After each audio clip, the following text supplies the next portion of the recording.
16-күн Кыргызстанды велик менен айланып. Бул күн дароо эле Ой булак айылынын подъемунан башталды.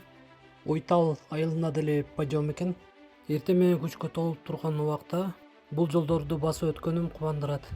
Кичи, орто, чоң, өрүктүү айылдардан өтүп, Караолдүбөдөн досум менен жолуктум. Ал менен көлдүн жээгине барып тамактанып, көлгө түшүп, саат 3-төртө мен кайра өзүмдүн жолумду угуладым.